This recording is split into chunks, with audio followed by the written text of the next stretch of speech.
Hi guys, welcome back to my channel. Thank you all for stopping by. I figured since Easter is quickly approaching, let's go ahead and make this hot cross loaf.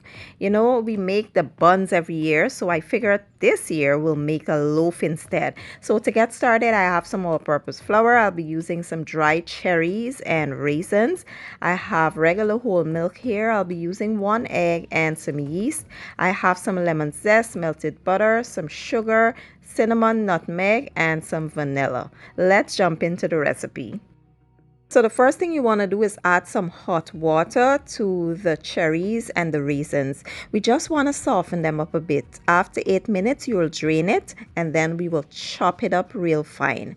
I like to do this so that I can get an even distribution throughout my dough and every bite can have raisins and cherries in it. And this is what it should look like when you're done.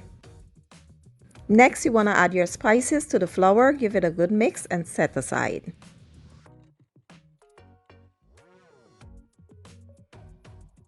Now we'll combine the wet ingredients. We'll add an egg to some warm milk. Make sure that the milk is warm.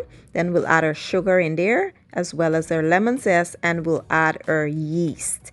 We want to make sure that the yeast is perfect before we move on to the next step. So we'll allow it to sit for about 10 minutes.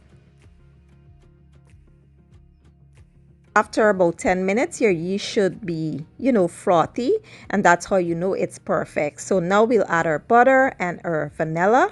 We will make a well in the middle of our flour, and then we will pour our mixture in there. We'll also add our fruit, and we will mix this until a dough is formed. Once the dough is formed, we'll get in with our hands and knead it until everything comes together perfectly. Then we will cover this and allow it to rise for about 1 hour.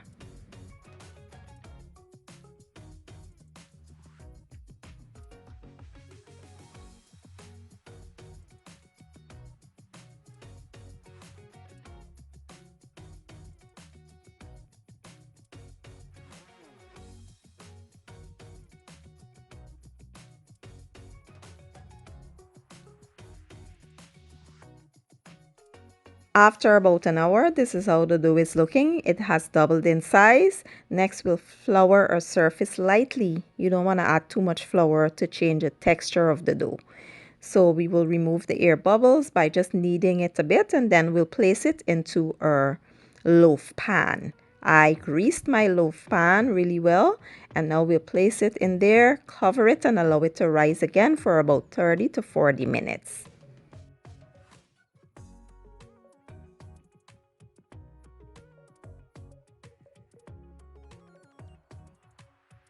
Now let's make the cross for our loaf using flour and water. You want to mix them together until it forms a nice thick consistency. You don't want it to be runny. It should be looking like this once you're done. Next, we'll go ahead and place the cross over top of our loaf. So I did add the flour mixture to a sandwich bag, and I will just clip the end of the bag like so, and we will place that cross on top of our loaf. But please don't do like me and make the cross crooked. It was not directly in the middle, but it still worked.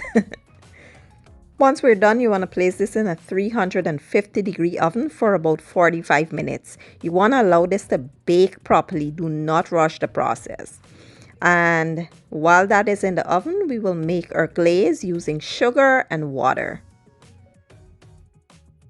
After about 45 minutes, this is how my loaf is looking. It smells amazing up in my kitchen. So because these aren't buns, it took a little while to bake. It's not going to bake fast like when you make the smaller buns. So you have to give it time.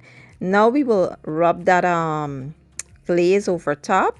Just brush it all over, and that's it, guys. Our hot cross loaf is all done. I was poking the bottom of the loaf and it felt so soft. I could not wait to dig in. But please, guys, allow it to cool down. Don't do like me. Don't rush the process. Allow it to cool before you cut into it. And once I cut into it, this is what it looks like. It was so soft, so moist on the inside, and I enjoyed it with a nice piece of cheese. I hope you all give this recipe a try. If you enjoyed the video, please give it a thumbs up, share it, and leave a comment down below. I will leave all my ingredients down in the description box, and I'll see you all next time. Thank you for watching and enjoy.